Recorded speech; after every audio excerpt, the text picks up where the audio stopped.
മണ്ഡലകാലം തുടങ്ങിയതോടെ പട്ടാമ്പി പെരുമ്പിലാവ് പാതയിൽ വാഹന തിരക്കേറി. സാധാരണ യാത്രക്കാരുടെ വാഹനങ്ങൾക്ക് പുറമെ നൂറുകണക്കിന് അയ്യപ്പ വാഹനങ്ങളുമാണ് ദിവസവും ഇതുവഴി കടന്നു പോകുന്നത്. ഇതോടെ മേഖലയിൽ അപകട സാധ്യതയും വർദ്ധിക്കുകയാണ്. തമിഴ്നാട്, കർണാടക സംസ്ഥാനങ്ങളിൽ നിന്നുള്ള അയ്യപ്പ വാഹനങ്ങളടക്കം ഇതുവഴിയാണ് കടന്നുപോകുന്നതെങ്കിലും യാത്രക്കാർക്ക് യാതൊരു സുരക്ഷയും ഒരുക്കിയിട്ടില്ല.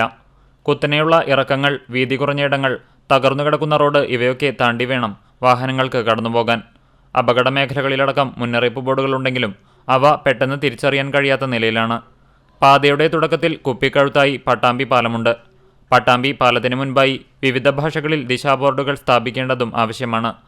മുമ്പ് സ്ഥാപിച്ച പല ബോർഡുകളും കാടുമൂടി മറഞ്ഞിരിക്കുകയാണ്. യാത്രക്കാർ വഴിതെറ്റി പള്ളിപ്പുറം റോഡിലേക്ക് പോകുന്നതും പതിവാണ്. പട്ടാമ്പി പാലം കഴിഞ്ഞാൽ ഞാങ്ങാട്ടിരി ഇറക്കം, കൂട്ടുപാത ജംഗ്ഷൻ, കൂറ്റനാട്, ചാലിശ്ശേരി തുടങ്ങിയിടങ്ങളിലെല്ലാം സ്ഥിരം അപകട മേഖലകളാണ്.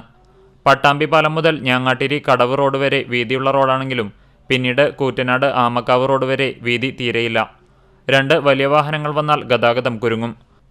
കുത്തനെയുള്ള ഇറക്കം, വീതി കുറഞ്ഞ റോഡ്, വലിയ വളവ് എന്നിവിടങ്ങളിൽ തിരിച്ചറിയാൻ മുന്നറിയിപ്പ് ബോർഡുകൾ സ്ഥാപിക്കേണ്ടതും നിലവിലുള്ളത് വൃത്തിയാക്കേണ്ടതും അപകട മേഖലകളിൽ റിഫ്ലക്ടർ സംവിധാനങ്ങളടക്കം സ്ഥാപിക്കേണ്ടതും അനിവാര്യമാണെന്നാണ് പൊതുജനം ആവശ്യപ്പെടുന്നത്.